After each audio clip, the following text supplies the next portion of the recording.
I can see that the seminar has already begun, but I wanted to just to convene it formally.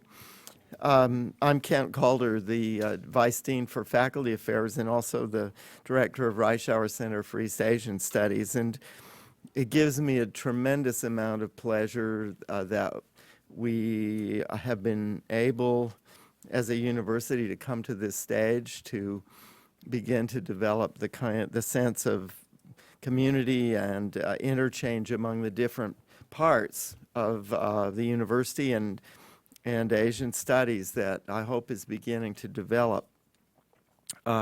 This is the first of a series called the SAIS Faculty Research Forum, in which we will be doing rollouts of new research, of course starting with our extraordinary junior faculty, of which one of the finest is going to be speaking today. There are, of course, many other fine presenters, we hope in future sessions, sitting in the audience also.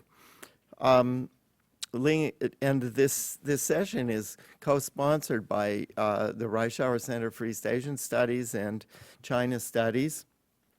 Our speaker, Dr. Ling Chen, Assistant Professor of International Political Economy, but also coordinator of the International Political Economy Seminar here at SAIS, of which several other members I know are in the audience, is somebody who combines, of course, deep knowledge of China itself with a deep concern and sophisticated understanding of broader global trends, and a deep interest, of course, in comparison. The comparison in this case, much of it, as you will see, has to do with comparing local governments within China and their distinctive approaches to the problem of globalization. The book, you can see the cover, there's right on the wall here. I have a copy myself, Stanford University Press. It's just come out. So it's a good one to get a copy of, and I hope that many people who have an interest in this will. Today we have not only a very interesting and provocative new book by one of our distinguished junior faculty, but we also have commentary from one of the top specialists on the Chinese politics nationwide. Professor Andrew Murtha is the George and Sadie Hyman Professor of China Studies and the director of the China Studies program here at SAIS. He has a distinguished, he's just arrived at SAIS, as I think a lot of you know. We drew him from Cornell University, where he was professor of government and a well-published and established scholar, one of the top specialists in Chinese politics nationwide. And he is going to be doing some commentary on Professor Ling Chen's book. So without any ado, the first of a series that I hope we will see flourishing in coming years, the first of the SAIS Faculty Research Forums. Professor Chen.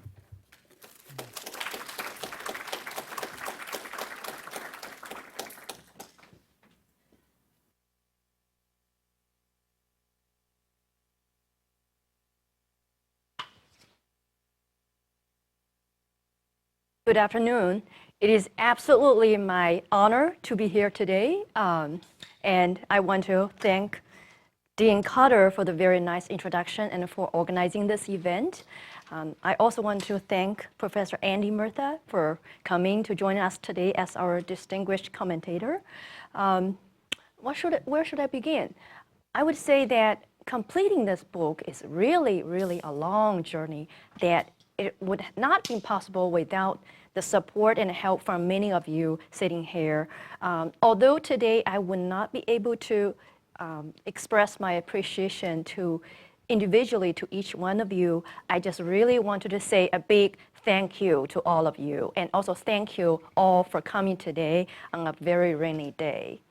So let me start with two pictures that were more or less associated with China, right? China has been, for a long time, the world's manufacturing titan, the largest producer and exporter of manufacturing goods, and also the largest recipient of foreign direct investment among all the developing countries. But behind this good-looking number is usually the model where foreign invested firms come in and make use of its cheap labor, conduct production based on cheap labor, low margins, very thin margins of profits, and also low value added.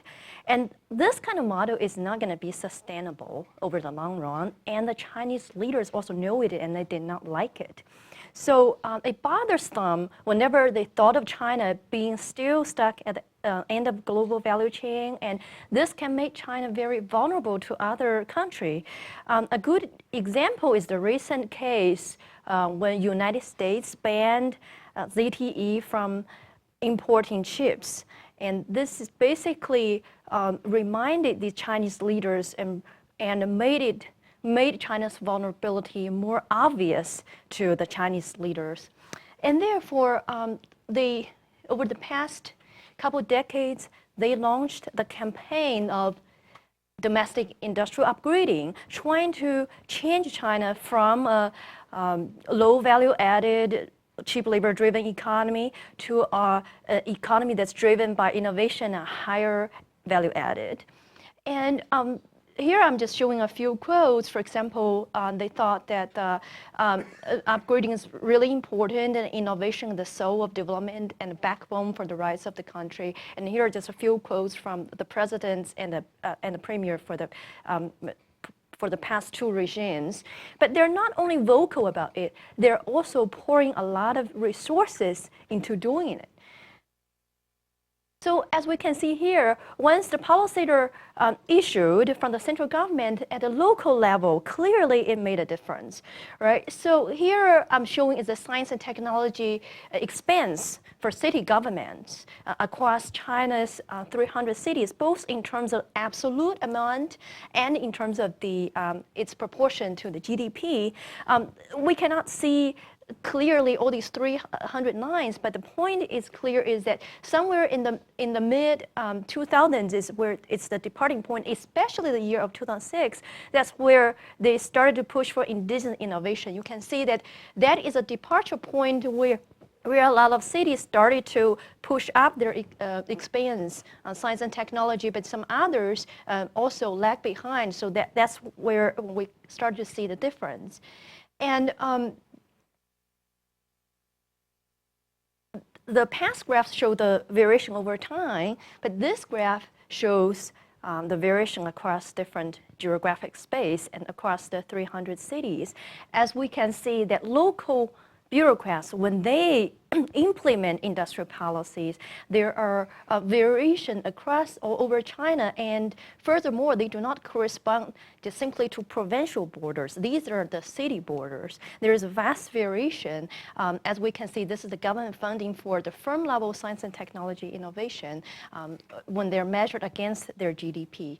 And so this is a puzzle of how to explain this kind of vast variation, and it's very hard because traditionally what approach we have, for example, is the developmental state approach that's trying to explain the success or failure industrial transformation, relying on how good the national state or the quality of the bureaucracy or how they exercise the overall industrial strategy.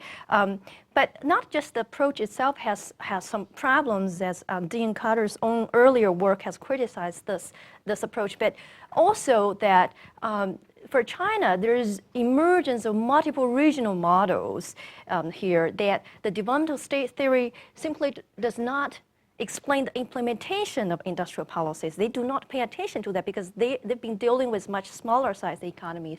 Furthermore, in China, it's a emerging globalized economy where the local bureaucrats not only have to deal with domestic businesses, they also have to deal with the foreign business. And they have to coordinate relationship between the domestic and the foreign business. So the picture is quite much more complicated compared to its East Asian neighbors. For example, Japan and South Korea, when they get modernized, industrialized, they have a lot of export, but these exports are from their domestic firms, from the Japanese or Korean firms. It's not from the foreign investment firms. So that's a big difference. Despite that, they all have a lot of export. So in order to explain this puzzle, over the past several years, I have made different trips to China. So overall, I have conducted fieldwork for 18 months. I talked to businesses, I talked to bureaucrats along several different cities along the east coast of China. That allowed me to have more in-depth knowledge about these cases and also gather qualitative, quantitative data and also conduct original survey. So what I have found is that in order to understand this vast geographical variation, we have to go back all the way to 1990s when China just opened up for a global economy and opened up for foreign investment trade, when foreign investment came in and penetrated the very fragmented bureaucracy. Because at that time, that was when the what I call a government business coalitions that are formed, but formed differently across different locations. And so overall, there's international commerce coalition and domestic technology coalition. And I use the word coalition, the concept coalition, because in an authoritarian regime, I do not think every firm can directly lobby the top politicians. It's unlikely. But at the bottom level, bureaucrats often nurture their own business clients based on patron-client relationships. And I will detail this more later. But overall, the launch of domestic upgrading basically involves a lot of competition between the two coalitions. The competition in terms of government funding, tax break, land discount, there's a utilities discount. There are a lot of beneficial policy packages, that's what they call, between these two coalitions. So in order to open up this black box of bureaucratic politics, let's see what exactly going on is that at the top, we have top city leaders within the city government. For example, mayors or party secretaries sitting at the very top. And then below them, there are different departments.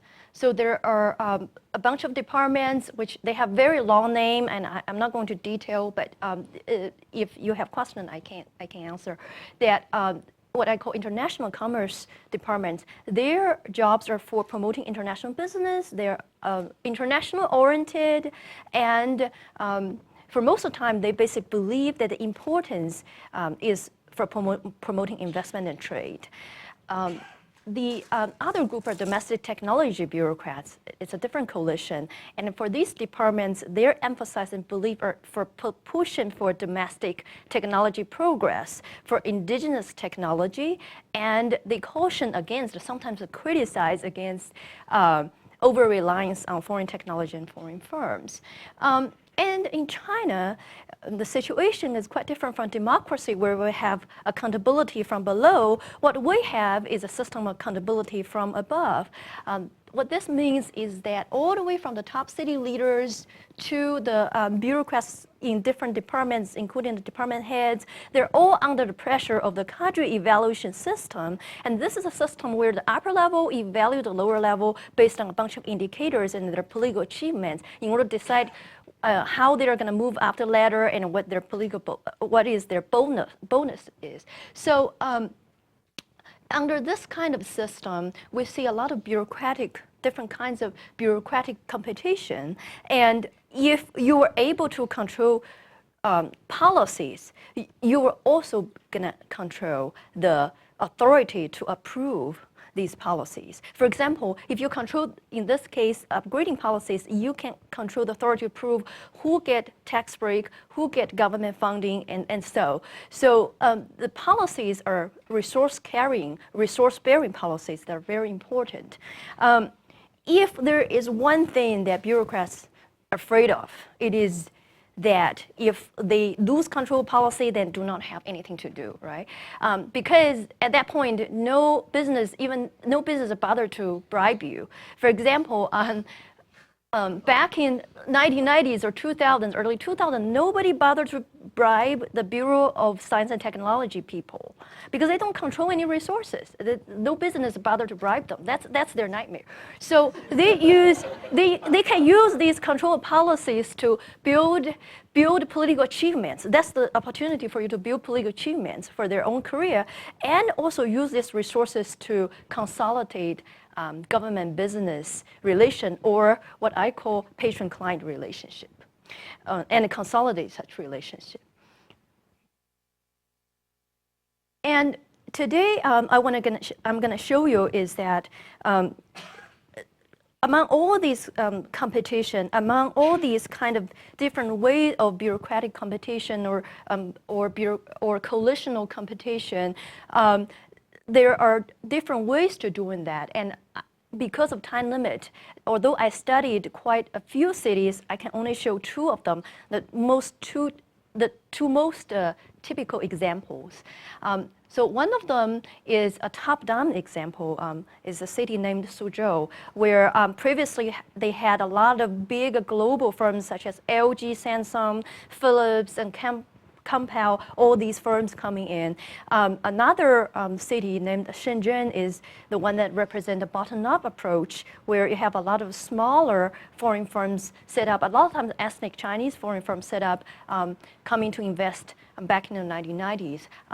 So I know that it's very frustrating for those of you who are not familiar with Chinese names because they both start with S, but I'm going to just mention them as top-down and bottom-up cities, and that if you can grab onto the two images, then you can just then you can remember it better. And by the way, that is actually the same building that appeared on the cover.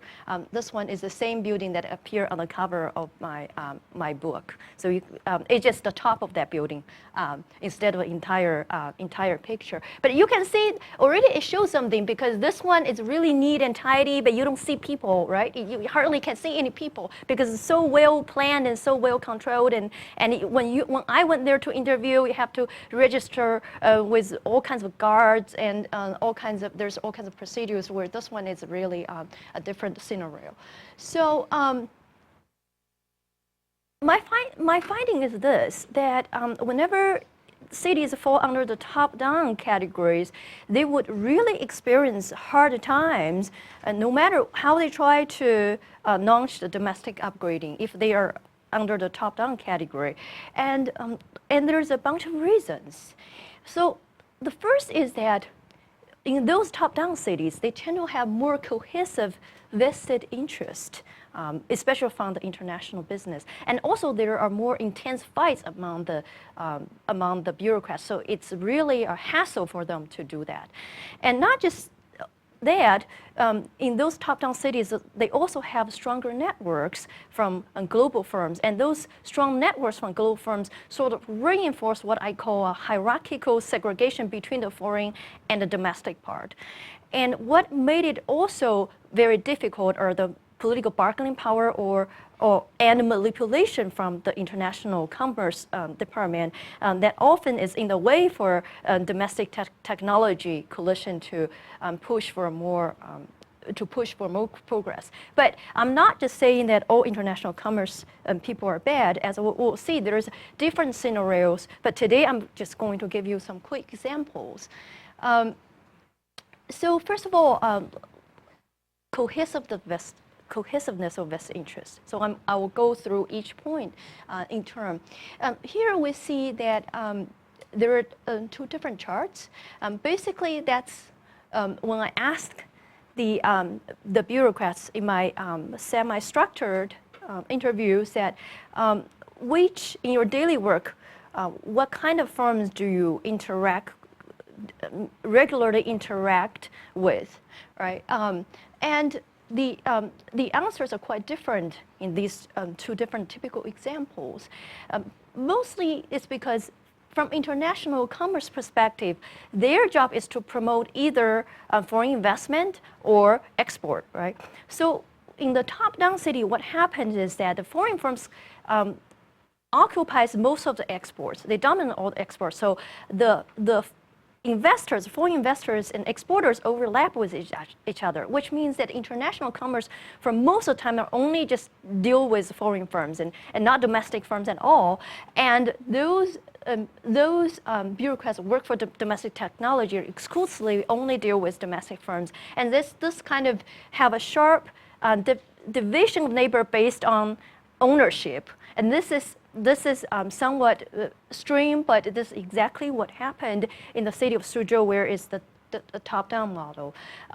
Whereas in contrast in Shenzhen, firms are more mixed because domestic firms also engage in exports. So for international commerce, they promote foreign investment, but they also promote exports, which are conducted by domestic firms. So there's not a sense of us and them, like this is us and this is them. So the sense there's not a sharp definition, division of labor based on ownership. And not surprisingly, when I ask them, like, which department do you think that the competition is coming from for your own department? Of course, in the Chinese, it's just I translate it into English. What happens is that in the previous case, in the top-down case, both of them rank the same. My competition is from the other coalition, which is if you're from international commerce, you think it's from domestic technology. From domestic technology, you think it's from international commerce. Whereas in the other case, it's less so. There's less external competition. So that's why I'm saying that in the top-down case, there's more cohesive mobilization of these vested interests and also more intense fights. When the domestic upgrading policies are launched, what happened?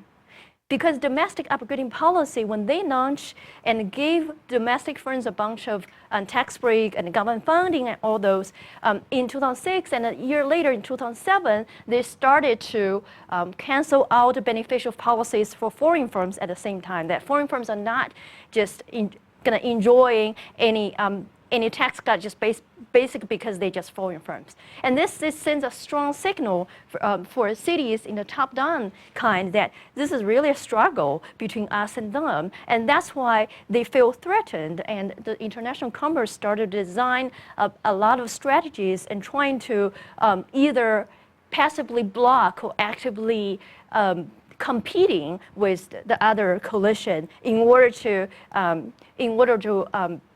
make changes to policies.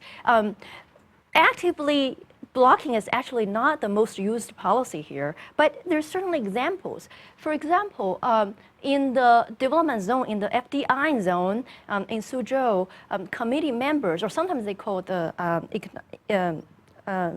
sometimes they call it economic and technology development zone, that bureaucrats or committees do not allow the mention of national brands. And they also do not allow the mention of indigenous technology or indigenous innovation within that zone so that they would not upset the foreign firms. I'll mention more strategies along the way, but this is one of the examples.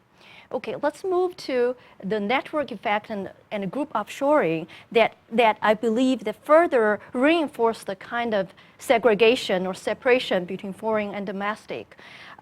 So in the top-down situation, I know it's very small, and I apologize that if you cannot see clearly, but it's not that complicated. The point is simple, that when you have a top-down approach, you have big global foreign firms coming in first, like LG, Samsung, and Sony coming in first. What happened is they are powerful, so they bring in their own suppliers. They often offshore the entire supply chain, not just them, but the entire supply chain along this global value chain. So domestic firms are segregated and squeezed all the way at the bottom. The orange color are domestic firms and the green color are foreign firms. And And when that happened, that basically further reinforced what I say us and them kind of separation between domestic and foreign at the firm level, not just at the bureaucratic level, but at the firm level, as opposed to the example of bottom up, where that you see that foreign firms coming in first, but they're not that powerful in terms of their networks. They have to rely on the outsourcing or subcontracting to domestic firms, which foreign firms in green color and domestic firms in orange color. And you will see that there's more intermingle and a more mix of foreign and domestic firms as they all gradually move up the value chain. So these two are very different models that corresponds to different kind of collisions. And in this case, there is more clear separation, as I mentioned before, between the two different collisions and therefore more fights. Interestingly, what happened is that as these firms, as the suppliers, as we see the green colors, started outnumber local businesses, they also have the de facto effects of crowding out domestic business. What happened is that they need to use their land, right? Originally, these guys down here, for example, they're in an incubator, right? They're in an incubator. So they're asked to move out of incubator because these firms need to expand the export processing zone of for these foreign firms. And when they asked to do that, one of these firms actually, the manager, the head of the firm actually led a strike in there. Of course, it's put down by the government, but they actually led a strike there. And think about it, it's very interesting. It's not a strike led by labor. It's a strike led by the management because they're out of space. They're driving out of the incubator. They cannot survive, or they can survive, but they have to move out of the development zone. Once they move out of the development zone, they're not going to enjoy the tax break, the government funding, and all other. And speaking of tax break, it's not a mini tax break. For example, if you don't have the tax break before 2008, you have to pay, as a domestic firm, you have to pay 33% of corporate income tax. If you have the tax break policy, you only pay 15%. And even after 2008, it's a big difference. It's a 25 to 15% difference. So it's a huge difference. It's not just a tiny little bit of difference. Okay. Then political bargaining power is also a very significant matter that it can strengthen or weaken certain kind of coalitions. So in order to get these resources allocated to you, for example, government budget, government funding, or more government support, ideally you want to get the support of mayors and party secretaries, right?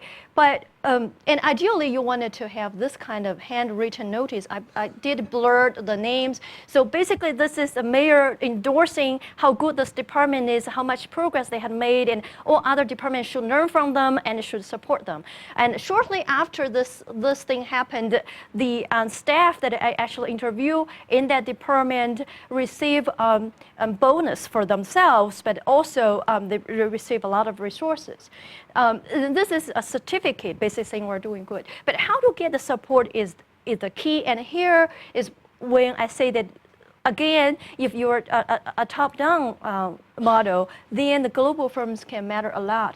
What I'm showing here is the cadre evaluation system in the Jiangsu province for evaluating the city-level leaders.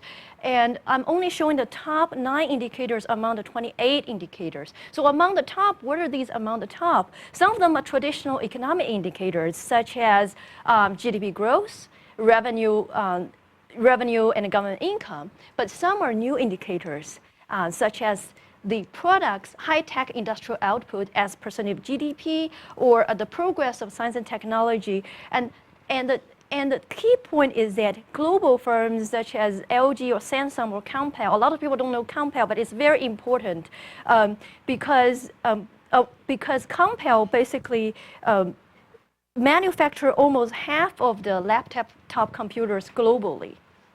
So it's very entire Suzhou, entire city of Suzhou manufacture almost half of the laptop computers globally. That's why they're important. We do not know them because they're the intermediate assemblers and producers rather than brand name. We know Apple, but we do not know their producer actually.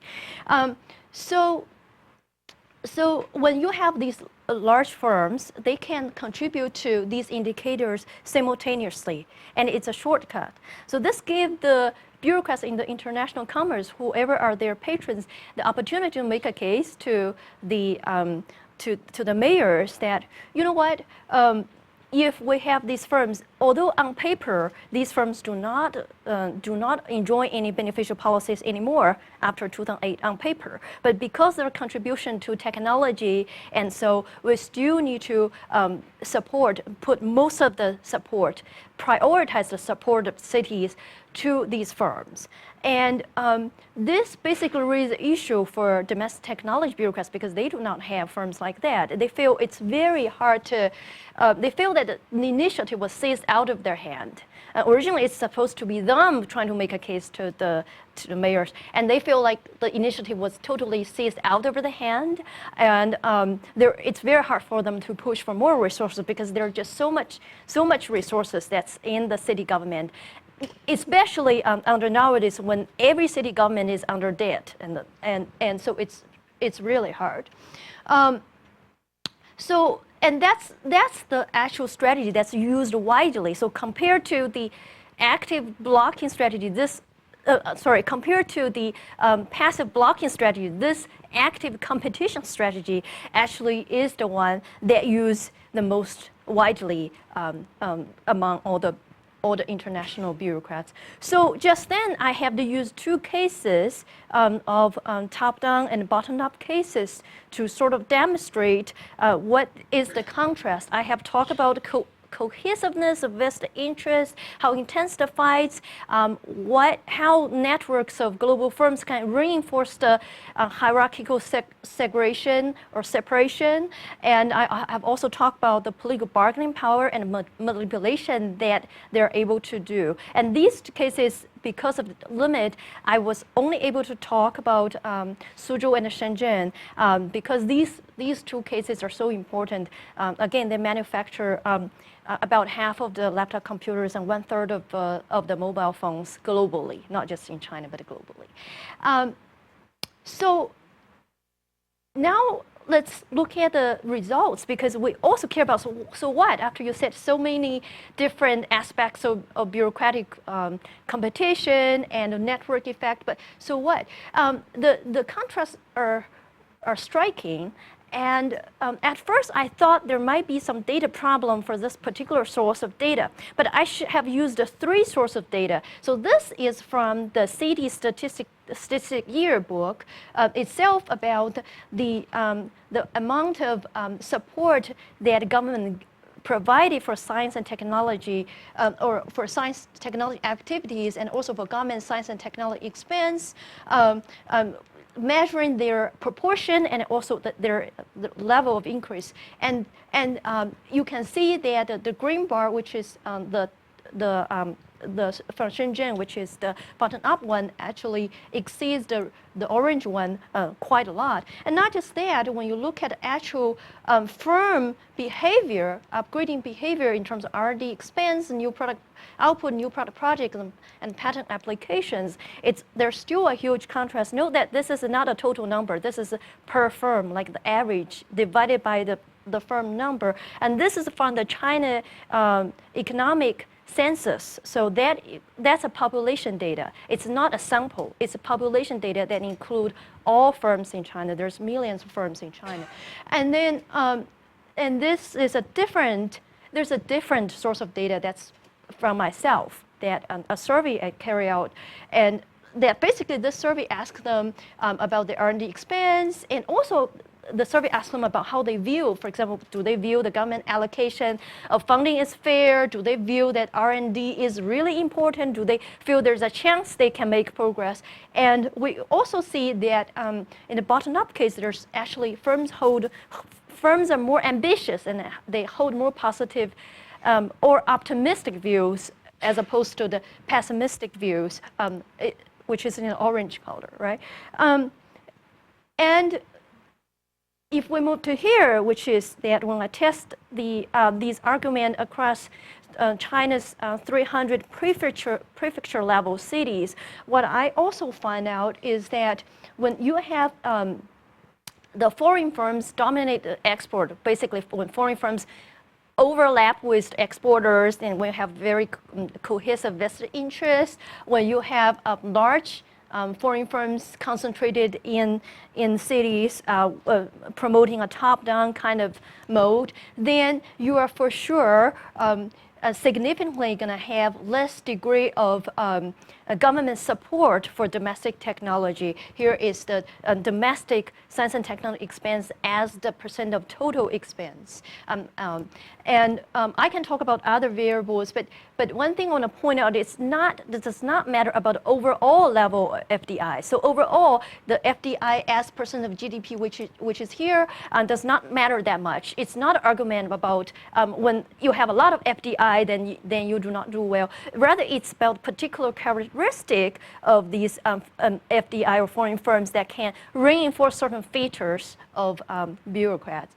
I do not have time to talk in detail, but I also have measured effectiveness of the government industrial policies, which means that for each unit of government funding and for each unit of tax break, I have measured whether they have increased the probability that firms is going to engage in R&D or patent applications. And this is the aggregate level at the city level, because there are thousands of firms. And this is an example in the electronics industry. What I found out, though, is interesting that these two are mutually reinforcing. That is, the more support, the degree of support that the government gave for firms, the more space you created for them. Actually, they also, in terms of their behavior, they also feel it's more optimistic, and then they're more willing to put effort for upgrading.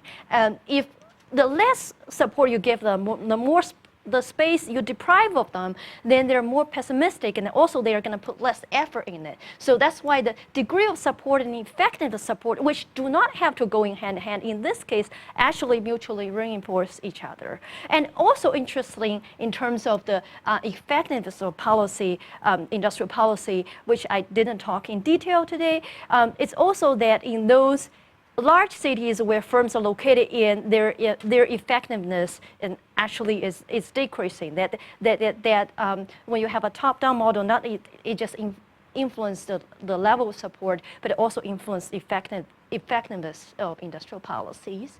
So just to conclude by mentioning two very important implications of the study, I think is what we see here is globalization has instilled new kind of dynamics at the local level through bureaucracy. And this kind of dynamics and effects are different from the usual structural effects or the lobbying effects we talk about, because here we have the interaction of bureaucrats and business, and they're almost like they're taking advantage of each other.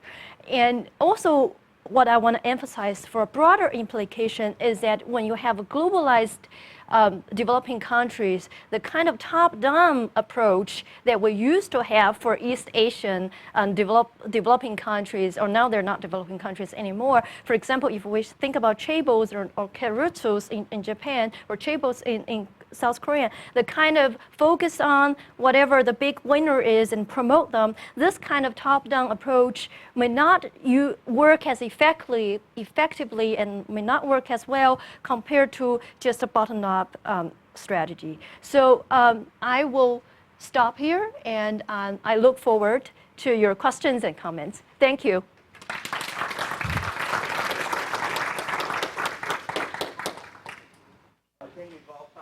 Interesting, and now we're going to have, after just a moment, I think. Thank you, Dean Calder. And thank you to everybody attending this event. It's a wonderful thing to be able to celebrate one of your own, and especially given the richness of scholarship at SAIS. So yesterday I hosted Peter Botelier's talk on his new book, and today I have the honor of discussing Professor Chen Ling's terrific Manipulating Globalization.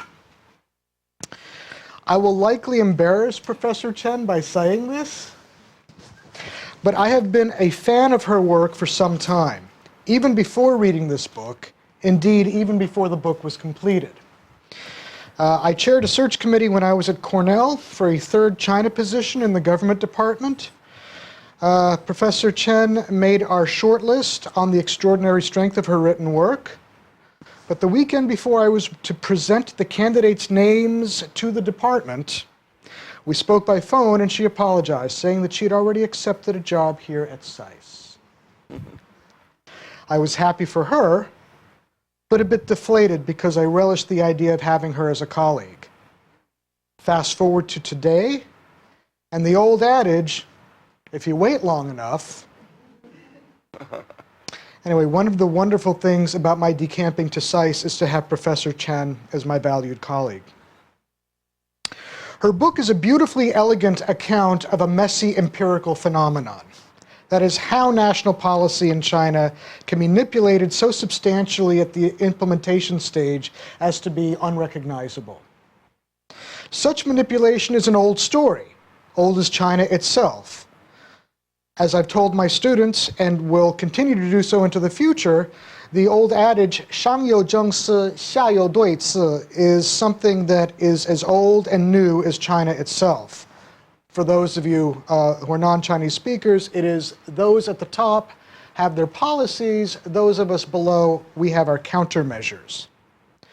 But Professor Chen's story is one that is not simply content to uncover a hitherto understudied aspect of Chinese domestic politics that biases policy in the direction of local interests.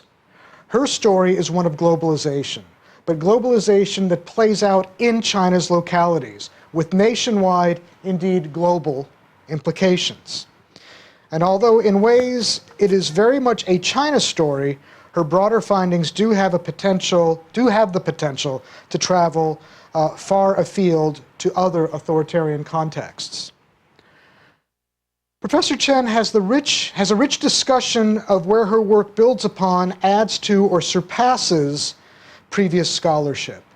The elegance, and I'm going to use this term elegance over and over again because it so nicely captures the aesthetics of Professor Chen's scholarship and thinking, is particularly noteworthy because the argument she makes plugs so many intellectual holes and lacuna of existing work that it does the impossible. It makes actually reading the literature review section of the book not only it's exciting and genuinely informative, not simply as an exercise in checking boxes. I personally was somewhat biased towards Professor Chen's approach because it combines an element of what Philip Gorovich coined as the second image reverse. That is how international politics shape domestic politics. This is a level of analysis that I find particularly interesting and valuable. Although this is an approach adopted by numerous scholars since and before, since Gorovich's piece is a review of the literature up to that point being 1978, Professor Chen doesn't simply trace the influence of international phenomena on the domestic politics of China. She wades deep into the weeds to look at the nuanced interplay of these multiple sets of forces. Nor is she content to look at this as a singular outcome. Indeed, she looks at the ways in which this plays out to result in vastly different political and economic realities in varied parts of China. The variation she documents is not simply a set of differing values along her dependent variable. It is a measure of fundamentally different realities generated by the processes she identifies and analyzes. Finally, at least for this paragraph, these processes are not simply sequential. These are not simply discrete treatments in which international and domestic vectors interact. Rather, they transform their constituent parts in ways more akin to chemical processes, as a metaphor, that create new elements as opposed to, say, a cocktail that simply mixes its ingredients. To somewhat reluctantly use a Marxist term, the processes she uncovers are dialectical. Professor Chen's analysis invokes, in this reader anyway, one of the classic works of the genre that is not highlighted as much as others in her view of the literature, and that is Rogowski's Commerce and Coalitions.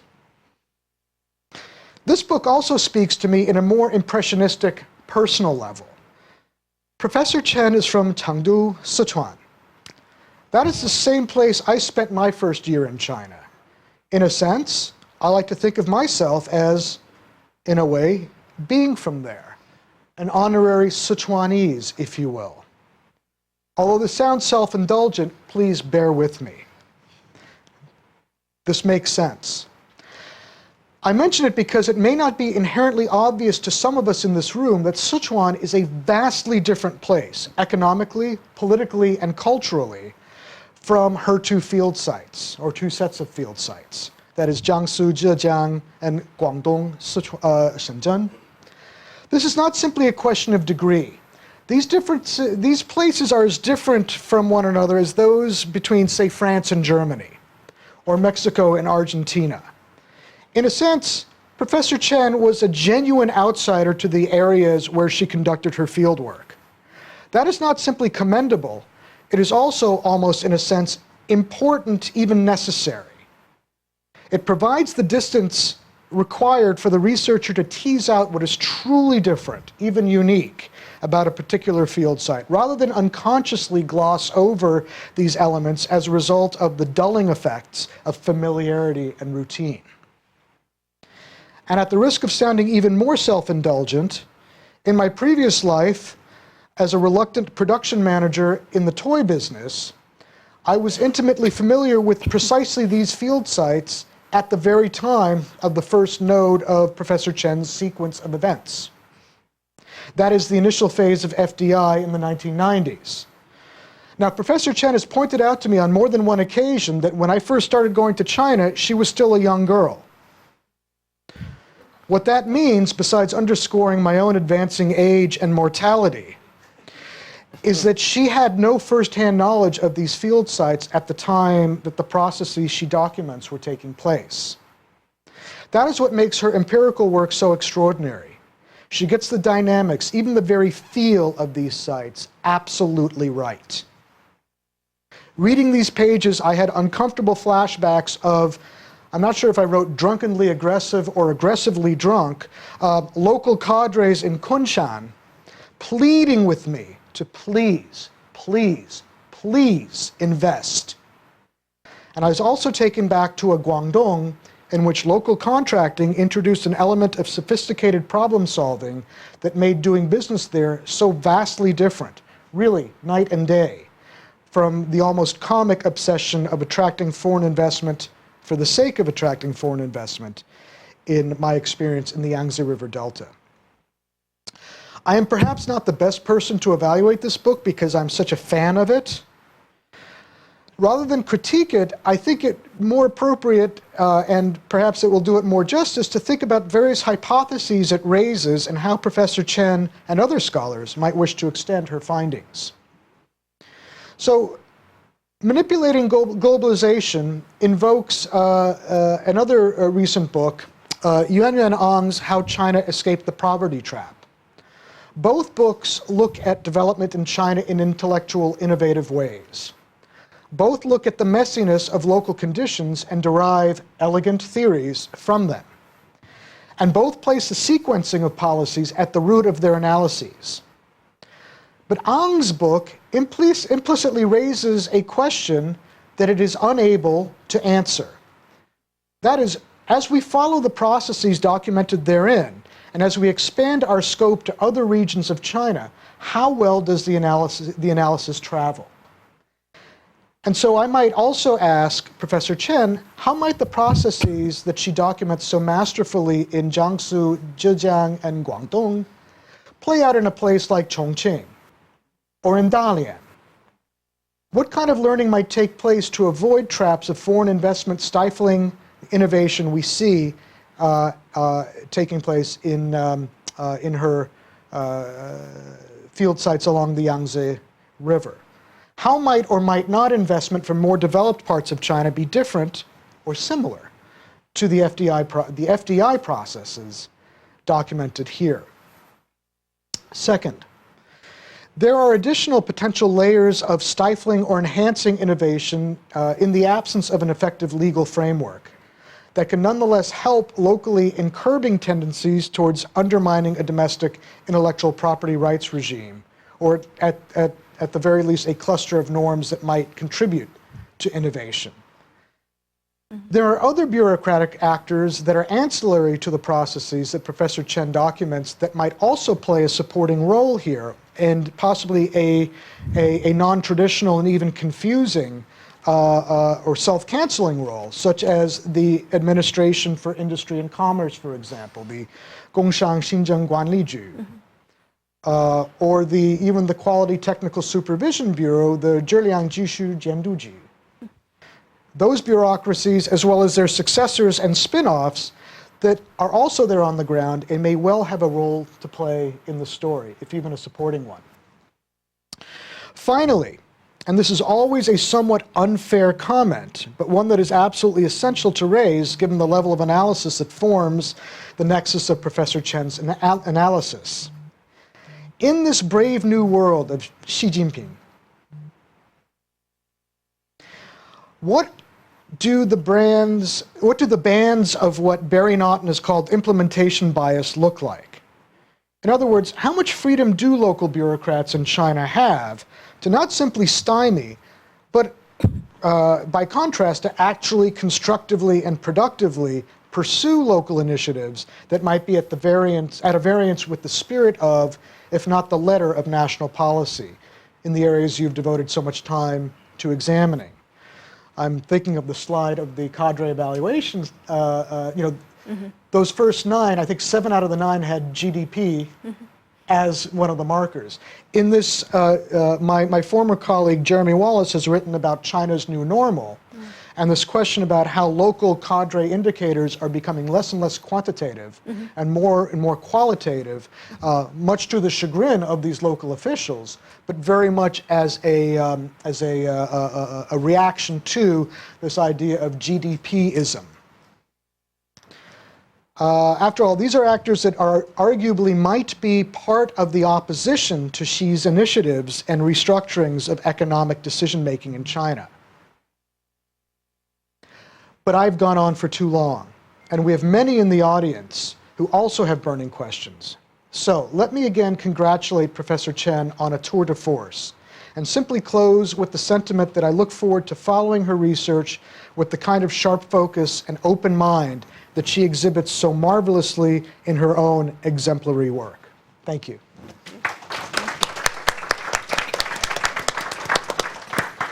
Well, thank you very much, Professor Murtha. I know that we have many people in the audience who really are expert and who have responses. I'm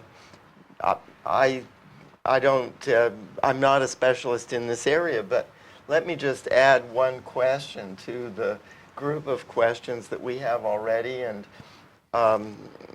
then perhaps we'd like to hear from you, but then we'd also, of course, afterwards like to open to the audience as quickly as we can. But the question that I would have, the title of your book is Manipulating Globalization.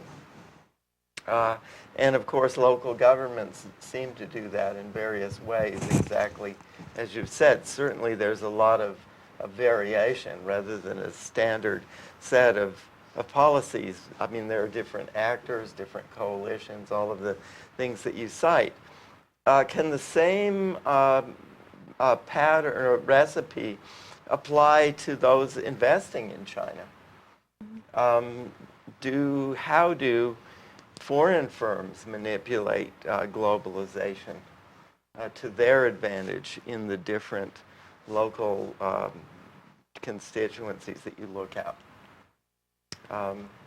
But please, I learned a lot from what's been said, and I wondered if you have any short responses to some of the things Professor Murtha had to say, or to this question of foreign manipulation, and then we'd like to open it to the audience. Excuse me, I said it bad. Cool. Thank you very much for comments and questions from both of you. They're really wonderful points. Just then, during my presentation, I certainly forgot to mention an important aspect, which is also the answer to Professor Murtha's question about how my story traveled to different contexts. I think I would like to mention a concept from Professor Murtha's own work, which is the policy enforcement market. What it means is that it doesn't matter which policy we're looking at, there's always a policy enforcement market about different competition from different bureaucrats or different departments. Today, it could be from the international commerce and domestic technology, but depending on the issue area, it could be from the 工商管理局 or from other relevant agencies. Competition is not necessarily a bad thing. So, for example, in other areas of Professor Murtha's own work, we find that competition sometimes push for progress. It's lack of competition that make policies always hanging there without implementation. But here, I find the competition sometimes can be manipulated by bureaucrats. So we need to establish a further study about when does competition facilitate the policies and when it impede policies.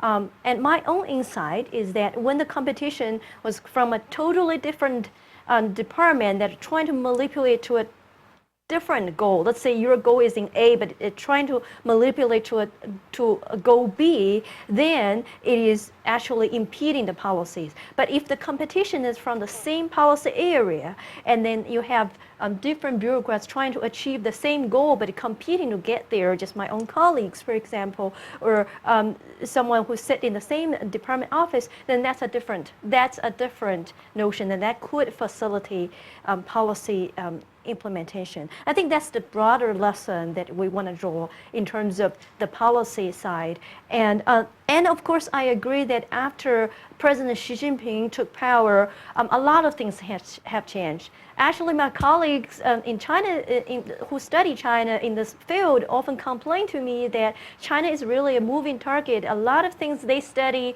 during the Hu Jintao Wen Jiabao era no longer apply in the Xi Jinping era at all. For example, there's a re-centralization process that also involves in the foreign investment and domestic upgrading aspects that the central government actually planned all these free trading zones.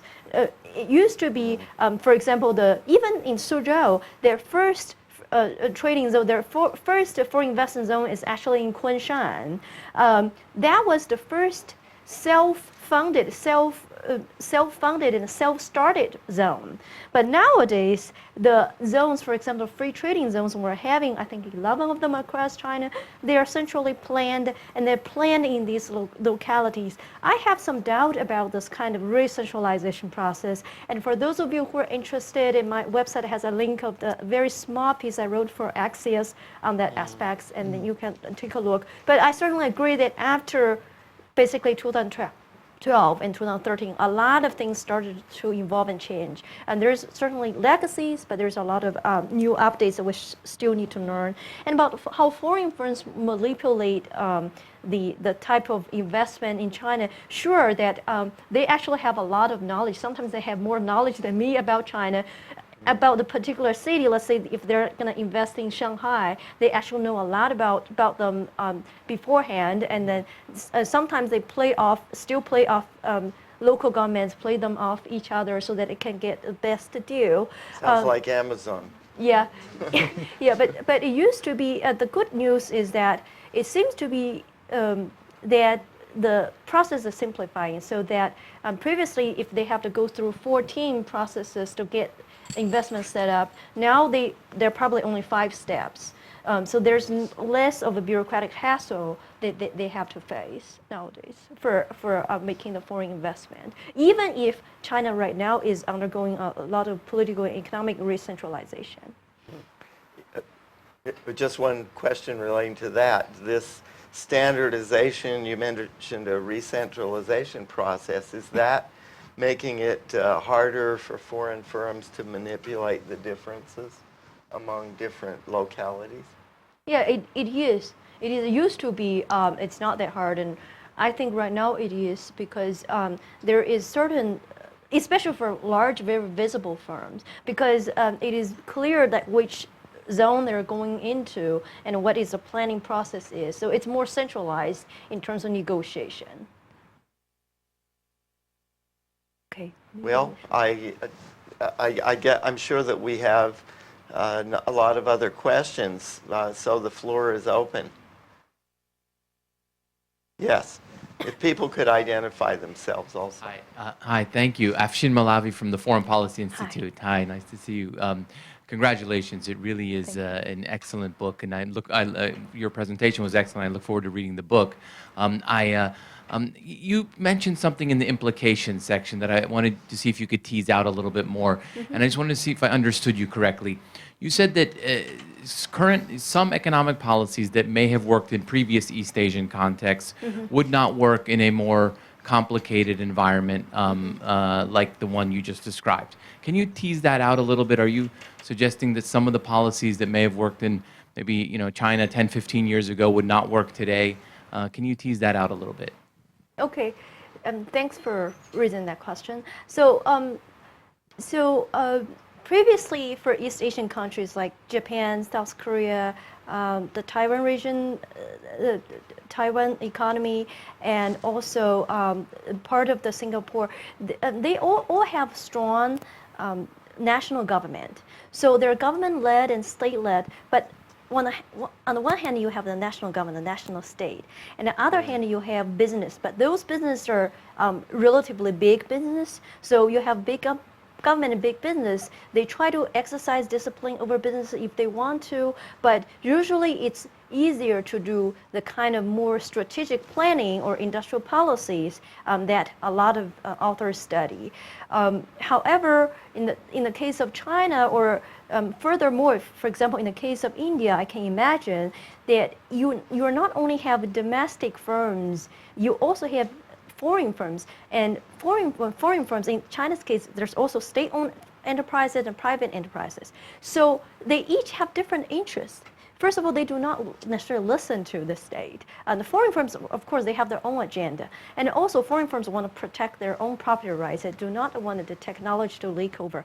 That means when they wanted the foreign firms to actually set up a joint platform or joint R&D, it's going to be really hard in reality. And so the process or the transaction cost, a lot of things, when you compare to the previous East Asian neighbors, it's very different compared to them than compared to now when it's globalized and pluralized at the business level. And you simply have too much to manage if you just want to have a very neat, very tightly planned industrial policy as the previous Japan, South Korea have been doing. So that's mostly, and whether for 15 years from now, whether the current policy are going to work, I do not know. But because it is so, it's a period, it's so unpredictable. It's a period where you almost, I can say that your economics depend on how the politics play out and how much centralization and decentralization we're having. Yeah. Mm-hmm. China policy 2025 implications for the artificial intelligence strategy. I mean, there are some active, industrial policies and active policies that China is pursuing in next generation technologies. So you're saying it's going to be much more difficult today for those policies, for a coherent industrial policy, coherent vision on these kind of next generation technology policies. It's not necessarily difficult to have a coherent vision as China is doing the Made in China 2025, of course. I'm just saying that when it's actually implemented on the ground and I wanted to see it bear some fruits and wanted to bring out some outcome, it's not going to be as easy, both for the domestic component, but also for international component. For example, when we're having a trade war going on, it's not going to be easy because the sort of globalization assumption, the integration assumption is broken. And there can be some other unpredictable events that's taking place. Could you say it almost, you could say that it'll be more coherent but less innovative? Yeah, you could say that in that way. Yeah. I had a question that I was tempted, but before we get another, and please, people chime in with questions as soon as you have them, but wondering about the relationship between local development policies and the broader projection of China across Eurasia as a whole. Of course, the formal representation of that is Belt and Road, but I'm just thinking of two cases that I know a little bit about, Urumqi and Kunming. They have had quite dynamic local policies. They have expos, to South Asian Expo in Kunming and a Central Asian Expo out in Urumqi. And they put a lot of money into infrastructure, developed a lot of airline routes to other parts of Asia. Some of this is local, some of this seems to be, I'm not even sure of the relationship to national policy. I don't know, have you looked into these local initiatives? How about local initiatives and BRI? It's very interesting. I have not systematically examined that, but the Belt and Road Initiative, to mention the point that Professor Murtha mentioned earlier, it certainly benefit the vast west part of the China, because that's where you have the Belt and Road started to extend out. So traditionally only look at the east part for manufacturing activities and were center of economic activities. Now you have the vast west, like Xinjiang and Yunnan, all those, and Sichuan, they're all involved in these initiatives. So for that aspect, it's really good for local economy. And for local initiatives, yes, they have their own interpretation of local initiative. For example, the central government would say, for enterprises that are involved in Belt and Road Initiative, we would provide them a tax cut and tax break that allow them to have a first initial 3 years of 15% of tax rate. That's among one of the policies.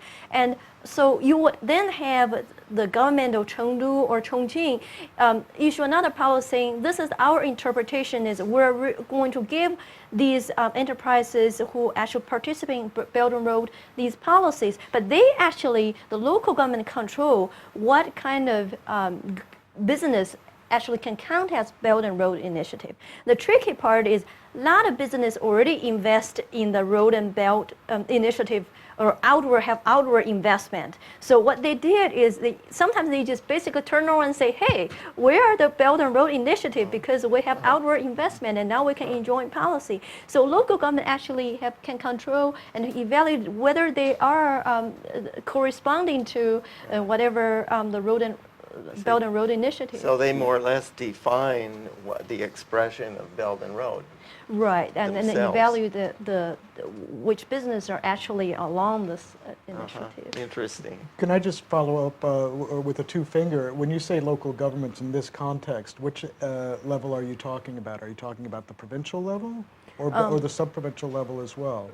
Oh, the sub-provincial level as well. As well. Yeah. But usually, from what I have known, it's usually in some of the bigger cities. I haven't looked at a prefecture level city that's just a small city. So, for example, Chengdu is the capital city of Sichuan, and of course, it's probably the status is going to be a little bit different. Right. Yes, please. Yeah, I think this question. And you're, yeah, please. Thank you. I think this question has already borrowed by you because it's about the trade war happening here. I think as the trade war seems to be fully blown because we have from the pure trade extend to military issues and also the this election, midterm election, as alleged by the President Trump, do you think this trade war influence will like change the picture we have now as the top-down model and bottom-down model? This is a good question because only since September the 24th that we started to formally implement all these tariffs, and so it's a too recent issue for me to judge whether they're going to make any changes. But the bigger picture is that it is a surprise for actually business in both countries because we're simply too getting used to the picture where we have a global trade economy, everywhere is integrated. So the United States companies, they have their design and their branding and design, and then they outsource to or mainland China or Taiwan or other East or Singapore for their intermediate products or for OE. So there is, I'm trying to not use jargons, but for intermediate process production, and then China can do a lot of assembly, and these goods are sold worldwide and exported. We're too getting used to this kind of process, and nobody questioned that it's good and taking everybody's advantage. Nothing is wrong till we have this trade war, and suddenly, for example, certain goods that we need as an import cannot be used anymore, and this actually basically is a rethinking process. It doesn't matter whether you're a bottom-up or a top-down. You start to rethink what's going on. But I would say that those that have more indigenous business or local business that has nurtured the capacity more in terms of the indigenous business are going to do better. Those that are more reliant on the co-offshoring or co-locating of the entire supply chain globally, they're going to be more influenced because their businesses are very tiny. Local businesses play a very tiny role. So once the international trade war break up the entire process, you are likely to see, and with the increasing cost of labor, now the labor cost per month, for example, in Suzhou is 12,000 yuan. That really, and plus the cost of benefits and welfare or whatever, the cost is about 12,000 yuan per month, and I feel it's a lot.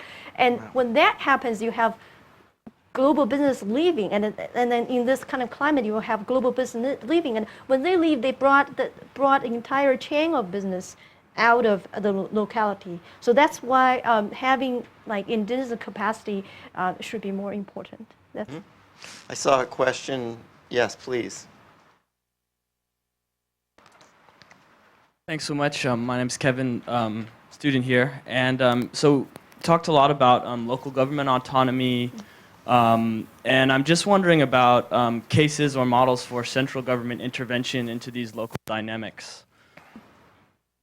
So In terms of the local governments insulating or redirecting national policies to support local interests, and I'm just wondering if there are times where the central government finds that it's important, it's so important to them that the center has actually used some, I don't know, like tools to inhibit the local governments from having this autonomy, or if other central government policies have inhibited local governments from having this kind of autonomy.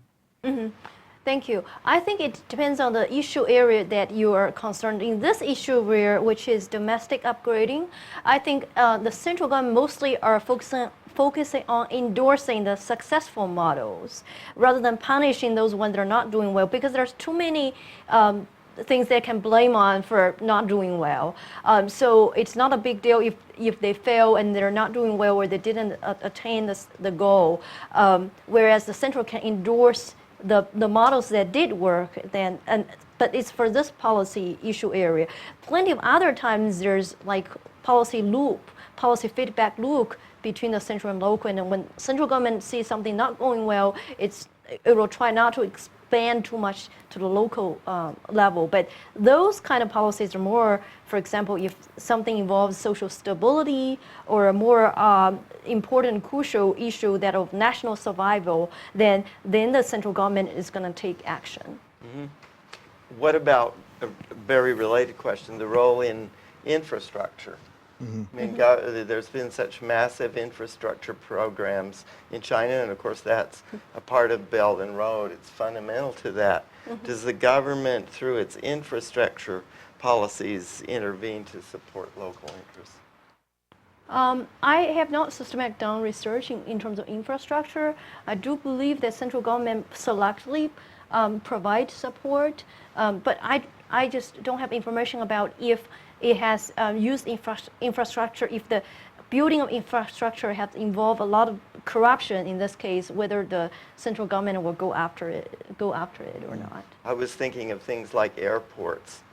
Like Kunming has a big new airport. Urumqi's had a lot of Right. expansion, and they put special economic zones right close to that. And you know, I guess that helps economic development. Yes. So because they're in the West in this case, I believe that Yeah. the central government will actually encourage that, because those in the West are still trying to build the pie and make the economy bigger. Yeah.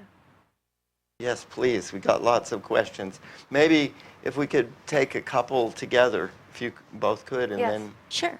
Hi, Professor Chen. Thanks for sharing. I'm actually from Chengdu, Sichuan as well. So I'm Ling, and I'm a current student at SAIS and School of Engineering.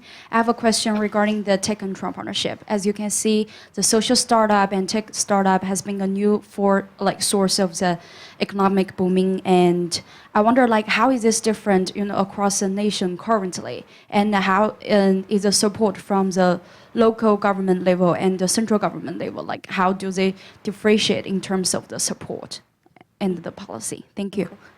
And we'll take Okay. another text. Hi, Professor Chen. Thanks for sharing. My name is Florence, a first-year China Studies concentrator. And I saw that on your PPT you showed a chart showing that there was a strike led by management, which means that it was put down by the Chinese government, since most are foreign firms occupying the local business living space. So my question is, what are the local business responses? Do they still maintain obedience, or what kind of responses are they striving for, arguing for their own living space? Thank you. okay, maybe we have one more question right here. One quick comment on infrastructure planning and construction. So it usually is the politician in the local government, especially from provincial or city level, they won't have political performance, so they will go to the central government, who's in charge of planning, let's say NDRC, and then talk with the bureaucrats and politicians there, and then after they have some kind of negotiation, many times in the drinking table, and after this kind of negotiation, the central government will plan for their projects, and then they will find the SOEs or other companies to do the job, let's say infrastructure.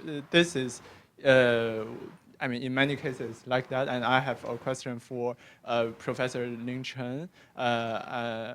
You have mentioned the manipulating the globalization in domestic level, but it seems that China's globalization is also being manipulated in the overseas perspective, since now I think for the government, they want to control the behavior of the SOEs abroad. So I don't know if you have some comments on that, on how government can.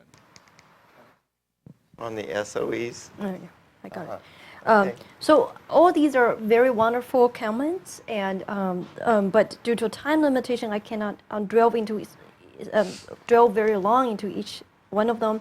For tech starts, yes, the China actually right now encouraged tech starts, and they give them exemption, not just tax cut, but exemption of tax for the few years, and mostly it's promoted by Premier Li Keqiang, because he's more in charge of kind of encouraging approach of mass innovation, like 大众创新, that kind of approach, rather than saying only the biggest SOE can get the government fund. So yes, I think there are it is growing. It's not clear to me if how they vary in terms of locally. It seems like in all localities they seem to welcome them, but I would say that those bottom-up locations will welcome the tech starts even more and they have more space for them.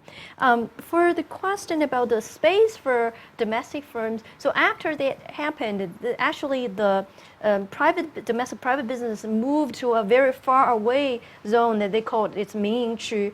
So when I went there to interview, they already moved. And the bureaucrat said, do you really want to interview domestic private businesses instead of looking at this kind of beautiful zone? I said, yeah. And they said, wow, that is going to be very far away because you have to take taxi and do this and this and that. And it's going to be in this corner, and it's of the northeast corner of the city, and it's not going to be very nice if you go there. So I end up going there, and the environment is harder because you have a lot of trucks there, and it's very complicated. You have a lot of trucks, and they have a lot of then there's a lot of people selling vegetables and fruits, and the truck is trying. So I was almost struck by a truck when I go to that mean zone. But anyway, so that actually conjured up a certain kind of memory that I have. So they move. For the question about, I'm glad that you have a comment and mentioned the NDRC because I forgot, but we can have a longer conversation because NDRC is very annoying that it can intervene in anything it like. So if it wanted to intervene in infrastructure, it can. It wanted to intervene in environmental issue, it can. It basically intervened NDRC sees as the most important issue. So NDRC usually focus on very large projects, not the mini, like daily kind of activity or business.